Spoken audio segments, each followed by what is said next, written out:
నేపాల్ ప్రధానమంత్రి కేపీ శర్మ ఓలీ దుబాయ్కు పారిపోయాడండి. రిజైన్ చేశాడు. ఓలీ ఒక్కటే కాదు, కమ్యూనిస్ట్ పార్టీ నేతలందరూ రిజైన్ చేశారు. KP Sharma Oli Marx and Lenin సిద్ధాంతాన్ని పాటించే పార్టీను స్థాపించాడు. మార్క్స్ లెనిన్ ఈక్వాలిటీ గురించి మాట్లాడారు. కానీ ఓలీ పార్టీ నాయకులు ప్రజల సొమ్ము దోచుకొని తమ పిల్లలకు ధారపోశారు. ఇయర్ 2024లో చైనా కేపీ శర్మ ఓలీకు సపోర్ట్ చేసి ఫండ్ చేసింది. KP Sharma Oli Xi Jinping కు చాలా అంటే చాలా కావాల్సిన వ్యక్తి. కేపీ శర్మ ఓలీ కోసం చైనా నేపాల్ ప్రభుత్వాన్ని కూడా ఒకసారి కూల్చింది. కేపీ శర్మ ఓలీ జీవితం మొత్తం ఇండియా పైన యుద్ధం చేయడానికే సరిపోయింది. కేపీ శర్మ ఓలీను ఇండియాలో ఎట్టి పరిస్థితుల్లో రానివ్వకూడదు. అవసరమైతే ఇతన్ని చైనాకు పంపాలి కానీ న్యూఢిల్లీలో అడుగు పెట్టనివ్వకూడదు.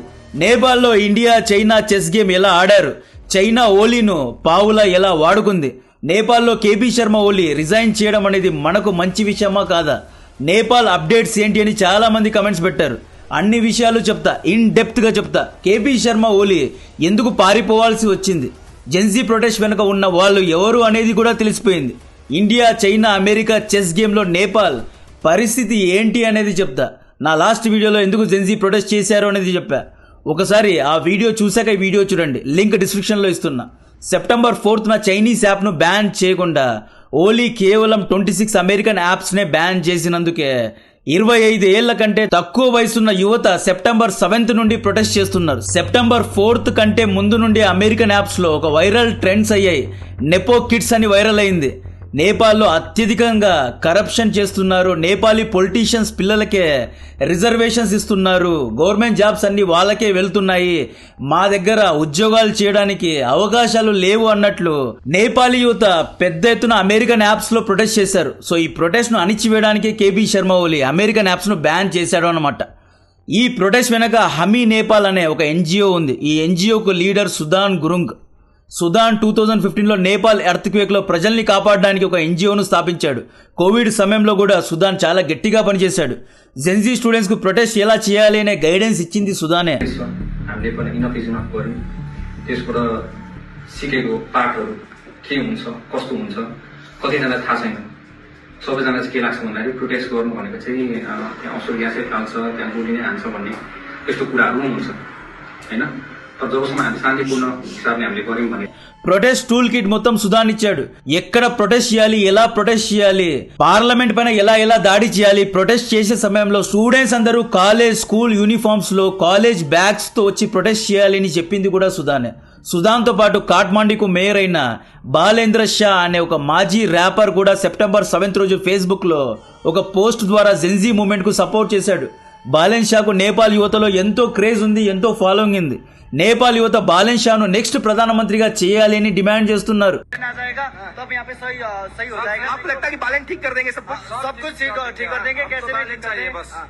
यूथ है और ये कह रहे हैं कि बालेन के आने के बाद चीजें बदल जाएगी. जो करप्शन था जिससे लोग परेशान थे यहाँ पे, वो करप्शन खत्म होगा. एक नई जनरेशन होगी, एक नई यूथ होंगे, तो चीजों को बदलेंगे. బాలెన్ షా 2023 నుండి నేపాల్లో రాజకీయాలు మారాలి అని ప్రొటెస్ట్ చేస్తున్నాడు.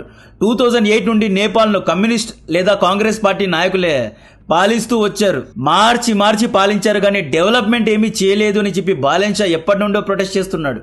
బాలెన్ షాకు 2023లో Times magazine most top 100 influential people అనే లిస్ట్ లో వేసింది. 2023లో తెలుగు సూపర్ స్టార్ ప్రభాస్ గారి ఆదిపురుష్ మూవీలో సీతమ్మ గారి గురించి సరైన డైలాగ్స్ పెట్టలేదు అని చెప్పి ఈ బాలెన్ షా ప్రొటెస్ట్ కూడా చేశాడు. క్షేత్ర స్థాయిలో సుదాన్ పనిచేస్తే హై లెవెల్లో ఇన్ఫ్లుయెన్షియల్ గా సోషల్ మీడియాలో బాలెన్ షా పనిచేశారు. ఈ ఇద్దరు కలిసి కేపీ శర్మ ఓలీను గెంటేశారు అనమాట. చైనా పప్పెట్ ను గంటేశారు. ఇక్కడ ఎస్సీఓ సమావేశంలో ఇండియా చైనా కలిశారు కదా, మనం ఎందుకు చైనాను కాంపిటీషన్ లాగా చూడాలి అంటే డెఫినెట్ గా చూడాలి. చైనాను నమ్మగలమా? నమ్మలేము. యాక్చువల్లీ 2015 కంటే ముందు నేపాల్ ఇండియాతో చాలా క్లోజ్ అయి ఉండేది. నేపాలీస్ లో ఇండియా పట్ల ఎనిమిటీ తీసుకురావడంలో గట్టిగా పనిచేసిన దేశమే చైనా. 2008లో వీళ్ళందరూ కలిసి నేపాల్ రాజును గెంటేశారు. రాజును గెంటేసి కమ్యూనిజం అన్నారు, క్యాపిటలిజం అన్నారు, డెమోక్రసీ అన్నారు, సోషలిజం అన్నారు, ఈక్వాలిటీ అన్నారు, మార్క్స్ లెనిన్ పేర్లు పెట్టుకున్నారు, మావ్ జెడాన్ పేర్లు పెట్టుకుని పార్టీలు స్థాపించి వీరు చేసేదన్నీ ఇన్ఈక్వాలిటీసే. తమ పిల్లలకి అన్ని డబ్బులు దోచిపెట్టారు. నేపాలీ యువతకు లిటరలీ ఉద్యోగాలు లేక వేరు దేశాలకు పారిపోయే పరిస్థితి. ప్రతిరోజు దాదాపు 1500 మంది నేపాలీలు ఊర్లు దాటి పరాయి దేశాలకు వెళ్లి చిన్న పెద్ద పనులు చేసుకుని ఇంటికి పంపించిన డబ్బుల ద్వారా వచ్చే ట్యాక్స్లతో ఈ పిల్లలందరూ జల్సా చేస్తున్నారు. అందుకే ఈ ప్రొటెస్ట్ జరిగింది. అయితే సుదాన్ హామీ నేపాల్ ఎన్జిఓకు ఎవరైనా ఫండింగ్ చేశారా అంటే ఎస్, డెఫినెట్గా వెస్టర్న్ లేదా అమెరికన్ ఎన్జిఓలే హెల్ప్ చేసి ఉంటారు. ఇక్కడ సిఏఏ ఈ ప్రొటెస్ట్ చేయించింది అన్న ఆధారాలు ఎక్కడా లేవు. బంగ్లాదేశ్లో అయితే క్లియర్గా సిఏఏ డీప్ స్టేట్ దీని వెనక ఉంది అని తెలిసిపోయింది. ఈవెన్ రష్యా కూడా కొన్ని నెలల ముందే షేక్ హసీనాను టార్గెట్ చేశారు, నాట్ ఈ సిఏఏ అని చెప్పి హెచ్చరించింది. అయితే నేపాల్లో ఇంకా క్లూస్ బయటకు రాలేదు. ఎక్కడో బ్లాక్ షీప్ లేదా వైట్ షీప్ దాక్కుని ఉంది. జెన్జీ ర్యాండమ్గా ఆర్గానిక్గా ప్రొటెస్ట్ చేయలేదండి. వెనక నుండి వీళ్ళిద్దరూ గైడ్ చేశారు కాబట్టే ఇంత తెలివిగా ప్రొటెస్ట్ చేశారు. జెన్జీ రోడ్స్ మీద బస్ స్టాప్స్లో ప్రొటెస్ట్ చేయకుండా డైరెక్ట్గా సెప్టెంబర్ 8 రోజు నేపాల్ సింగ్ దర్బార్లో అంటే నేపాల్ యొక్క పార్లమెంట్ బిల్డింగ్ లోపలే దూరారు. ఈ పార్లమెంట్ దృశ్యాలు ఇక్కడ చూసుకోవచ్చు. దీంతో హోమ్ మినిస్టర్ రమేష్ లేఖక్ గారు షూట్ ఎట్ సైట్ ఆర్డర్స్ ఇచ్చారు. టియర్ గ్యాస్ ను ప్రయోగించండి అని ఆదేశాలు ఇచ్చాడు. సెప్టెంబర్ 8 వరకు కేపీ శర్మ ఓలీ తగ్గలేదు. జెన్జీ మమ్మల్ని ఏమీ చేయలేదు, ఎవరు వచ్చినా చూసుకుంటాను అని చాలా కాన్ఫిడెంట్ గా ఉన్నాడు. కట్ చేస్తే జెన్జీ పార్లమెంట్ లో దూరి డోర్ ను నాక్ చేశారు. పోలీస్ ఫైరింగ్ లో 19 మంది స్టూడెంట్స్ చనిపోయిన తర్వాత జెన్జీ ఇంకా వైలెంట్ అయిపోయారు. 19 మంది చనిపోయినందుకు మోరల్ గ్రౌండ్స్ మీద హోమ్ మినిస్టర్ సైతం రిజైన్ చేసే పరిస్థితి. ఫినాన్స్ మినిస్టర్ విష్ణు ప్రసాద్ పౌదెల్ ను రోడ్ మీద లిటరలీ రోడ్ మీదకు తీసుకొచ్చి తరిమి ఉరికించి రక్తం వచ్చేలా కొట్టారండి. ఫారెన్ మినిస్టర్ దూబే ఇంటి లోపల దూరి ముఖం మీద గుద్దారు. ఈ దూబే నేపాల్ మాజీ ప్రధానమంత్రి భార్యనే కొట్టారు. షేర్ బహదూర్ దూబేను కూడా కొట్టారు. Finance minister, home minister, youth minister ఇలా అందరూ మాస్ గా ఒకేసారి రిజైన్ చేశారు. ఫైనలీ చైనా పప్పెట్ నాయకుడు మార్క్స్ లెనిన్ పేర్లు పెట్టుకొని సోవియట్ యూనియన్ యొక్క పరువు తీసి ఒక పార్టీను స్థాపించి నేపాల్ మొత్తంలో కేయాస్ ను క్రియేట్ చేసిన కేపీ శర్మ ఓలీ కూడా నిన్న రిజైన్ చేశాడు. ఈయన ఎన్నో కోట్లు హెలికాప్టర్లు వేసుకుని పారిపోతున్న దృశ్యాలు ఇక్కడ చూడొచ్చు. ఆ తర్వాత ప్రైవేట్ జెట్ ద్వారా దుబాయ్ కు వెళ్లిపోయాడంట. టాక్ మాత్రమే, ఎక్కడికి వెళ్ళాడు అనేది ఎవరికీ తెలియదు. నేపాల్ ఆర్మీ మొత్తం ఇప్పుడు రంగంలో దిగింది. నేపాల్ ఆర్మీ కంట్రోల్లో ఇప్పుడు నేపాల్ ఉంది. ఇప్పుడు నేపాల్లో కర్ఫ్యూ ఉంది. ఈ ప్రొటెస్ట్ తర్వాత కేపీ శర్మ ఓలీ అమెరికన్ యాప్స్ పైన బ్యాన్ ను ఎత్తివేశాడు. అక్కడితో తగ్గకుండా జెన్జీ కేపీ శర్మ సీటుకి ఎసరు పెట్టారు. ఇప్పుడు జెన్జీ పెట్టిన డిమాండ్స్ ఏంటి అంటే ప్రభుత్వ నాయకులందరినీ తీసివేయాలంట, ఇంటరిమ్ లీడర్ ను నియమించాలంట, మళ్ళీ నేపాల్లో ఎన్నికలు జరిపించాలంట, కరప్షన్ లేకుండా చేయాలి, అండ్ లాస్ట్ డిమాండ్ బైరెన్ షాను ప్రధానమంత్రి చేయాలి అని చెప్తున్నారు. ఇండియా అండ్ అమెరికా దేశాలు పాజిటివ్ గానే దీనికి రియాక్ట్ అయ్యాయి. నేపాల్లో ట్రాన్స్పరెంట్ గా ఎన్నికలు నిర్వహిస్తాము, అయితే మేము డైరెక్ట్ గా దీంట్లో ఇన్వాల్వ్ అవ్వము. నేపాల్లో ఉన్న పొలిటికల్ పెద్దలు మరియు జెన్జీ పిల్లలందరూ కలిసి తమ నాయకుడిని ఎన్నుకోవాలి అన్నట్లు ఇండియా అమెరికా డిప్లొమాటిక్ గా మాట్లాడాయి. చైనీస్ మీడియా రంగంలో దిగి ఫారెన్ మీడియా ఇంటర్ఫిరెన్స్ ఎక్కువగా ఉంది కాబట్టి నేపాల్లో ఇలాంటి పరిస్థితి వచ్చింది అన్నట్లు చైనీస్ మీడియా చాలా గట్టిగా అమెరికాను వేసుకుంది. యాక్చువల్లీ కేపీ శర్మ ఓలీ చైనీస్ యాప్స్ అయిన టిక్ టాక్ ను బ్యాన్ చేయకుండా యూట్యూబ్, ఇన్స్టాగ్రామ్ ఇలాంటి యాప్స్ ను బ్యాన్ చేశాడు కాబట్టి అమెరికా ఇతని పైన చాలా కోపంగా ఉంది. ఫైనల్ కంక్లూజన్ ఏంటి అంటే నేపాల్ ఆర్మీ కర్ఫ్యూ విధించిందండి. ప్రస్తుతం నేపాల్ ప్రొటెస్టులు కొంచెం తగ్గాయి. 40 మంది భారతీయులు అక్కడ ఇరుక్కున్నారు, బట్ సేఫ్ ప్లేసెస్ లోనే ఉన్నారు. ఇండియన్ ఎంబసీ ఎమర్జెన్సీ నంబర్స్ ను ఇచ్చింది, సేఫ్ షెల్టర్స్ ను ప్రొవైడ్ చేయడం జరిగింది. భారతీయ టూరిస్టులందరూ సేఫ్ గానే ఉన్నారు. నెక్స్ట్ ఇంటరిమ్ లీడర్ ఒకవేళ కనుక అమెరికా పప్పెట్ వచ్చాడా, దీని వెనక సిఐఏ లేదా డీప్ స్టేట్ ఉంది అనేది కన్ఫర్మ్ అయిపోతుంది. ఒకవేళ రియల్ గా జెన్యున్ గా ఇంటరిమ్ లీడర్ వచ్చాడు అనుకోండి, అప్పుడు దీని వెనుక ఎవరూ లేరు అనేది క్లారిఫై అయిపోతుంది. బంగ్లాదేశ్ ప్రొటెస్ట్ లో కూడా సేమ్ ఇదే జరిగింది. బంగ్లాదేశ్ ఆర్మీ అమెరికా నాటో యొక్క పీస్ కీపింగ్ ఫోర్స్ లో పనిచేసేది. నేపాల్ ఆర్మీ కూడా యుఎన్ పీస్ కీపింగ్ ఫోర్స్ లో పనిచేసేది. ఎక్కడో డాట్స్ అనేవి కనెక్ట్ అవుతున్నాయి. UN piece keeping force, Nepalese army, Bangladesh army ఈ ముగ్గురు ఒకే చోట ఒకేసారి పనిచేశారు.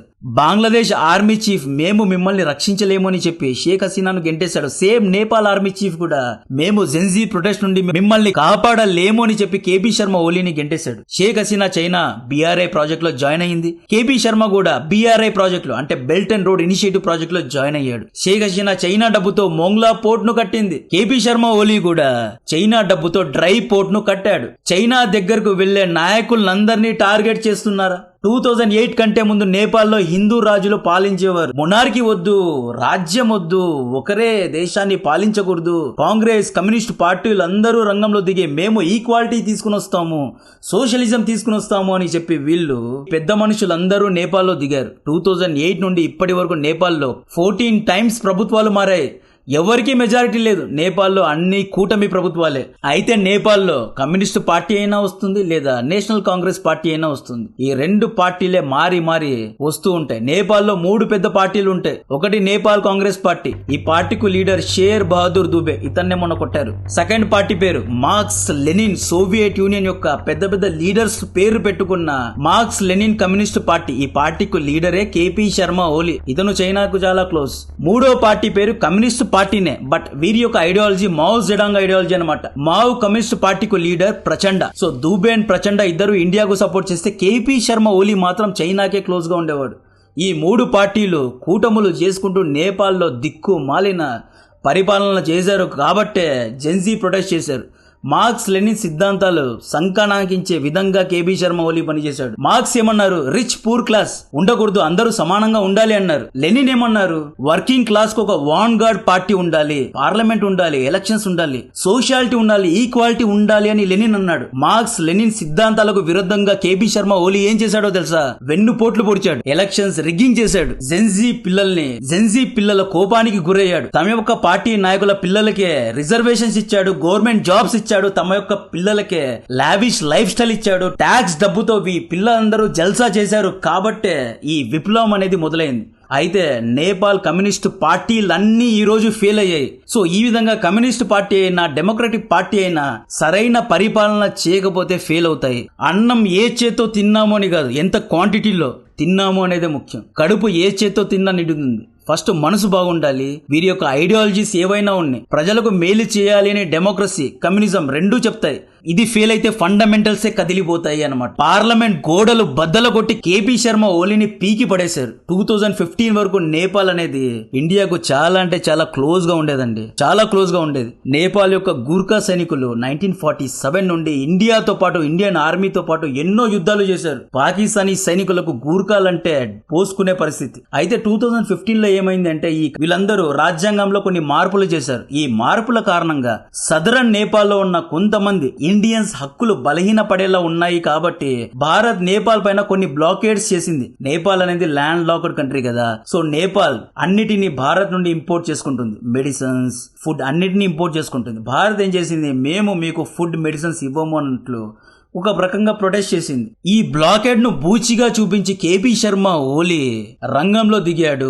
నేపాలీస్ ప్రజల్లో భారతీయుల పట్ల విషాన్ని కక్కాడు, చైనాతో చేతులు కలిపాడు. నేపాలీస్ ప్రజలు భారత్ కు వ్యతిరేకం అయ్యేలా చేశాడు కేపీ శర్మ ఓలీ. 2024లో డిసెంబర్లో అనుకుంటా ఈయన బీఆర్ఐ ప్రాజెక్ట్ లో కూడా జాయిన్ అయ్యాడు. చైనా నుండి డబ్బులు ఎత్తాడు, నేపాల్ ను డెట్ ట్రాప్ కు పడేశాడు, నేపాల్ యొక్క ఆర్థిక వ్యవస్థను చంపేశాడు. 2024లో కేపీ శర్మ ఓలీ ప్రధానమంత్రి అయిన తర్వాత ఫస్ట్ విజిట్ చైనాకే వెళ్ళాడు. యాక్చువల్లీ నేపాల్లో ఎవరు ప్రధాని అయినా ఫస్ట్ విజిట్ ఇండియాకే వెళ్తారు. బట్ కేపీ శర్మ ఓలీ రూల్స్ ను మార్చాడు. చైనానే నాకు కావాలి అన్నాడు. చైనా మాటలు విని 2020లో నేపాల్ మ్యాప్ ను మార్చి కాలాపాని, లుపులేక్ ను నేపాల్ యొక్క భూభాగాలని చెప్పి బార్డర్ ఇష్యూస్ ను, బార్డర్ డిస్ప్యూట్స్ ను కూడా ఈ వ్యక్తి ఇండియాతో తీసుకొచ్చాడు. కాఠ్మండూలో చైనా డబ్బుతో ఎయిర్పోర్ట్ కడుతున్నాడు. నేపాల్ పార్లమెంట్ లోపల నేపాలీ ఎన్నికల్లో ప్రతిసారి భారతీయులు ఇంటర్ఫియర్ అవుతున్నారు అన్నట్లు పెద్ద పెద్ద ఆరోపణలు చేశాడు. ఫైనలీ జెన్జీ ప్రొటెస్ట్ తర్వాత ఎక్స్పోజ్ అయిపోయాడు. ఈ చైనా యొక్క belt and road initiative project ఏ దేశాల్లో వెళ్ళిందో ఆ దేశాలన్నీ సంక నాకిపోయాయి.